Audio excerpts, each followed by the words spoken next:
Another option for creating and offering interactive activities is to use Google Jamboard. Google Jamboard allows for you to share a link with your students during a live meeting, and all of you can access the activity at the same time to share your thinking or to work through an activity. You can use it during small groups and have a group of students work through an activity while you monitor it, or you can assign it in your Google Classroom if you use Google Classroom by providing the link, and students have their own copy if you make them their own copy, so you can see individually their thinking. So it's a really versatile option as well if you're not loving using Google Slides. For me, it's fairly new to use Jamboard, but the way that I do it is I always create my backgrounds in a Google slide deck. Again, this is where I am most comfortable with creating my backgrounds, and I do it the same way that I would create my classroom or my interactive activities for Google.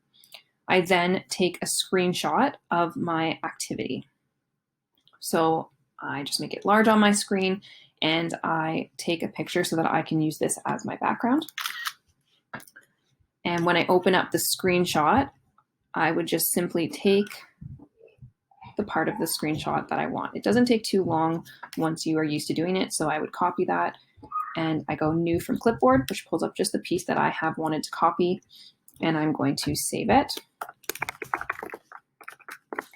And it will save it right onto my desktop so that I have an easy access to it, which makes it quick for putting it into the Jamboard file.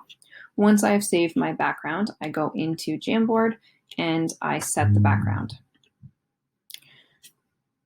Because I'm using my Mac, I can just drag and drop. You might have to, again, go into your download file if you're using something else.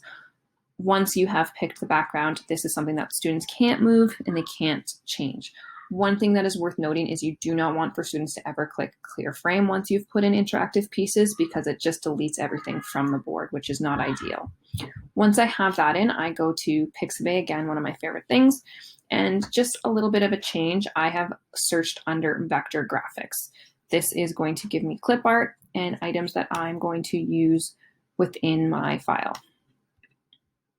So again, saving it, I have access to who has created it so that I can create a resource file for it. When I go to Jamboard, I click on the add image and I simply add in the piece that I would like to use for my tic-tac-toe board. So anything that you want to use that you want for students to be able to move, you're going to have to save as an image to your computer and then upload the image.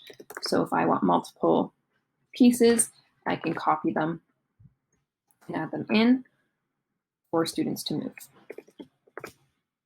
I would do that for this side, and then I would add in a different clip art piece for my other student to use. Again, if I click clear frame, it just removes everything and you no longer have the pieces. And if students are not sure how to put them back, you want to make sure that they know how to undo and just put everything back in place. So this is what I use in Jamboard. You can create anything you want in Jamboard just like you can in your Google Classrooms for Google activities, but you want for them to interact more, then I would suggest using a Jamboard.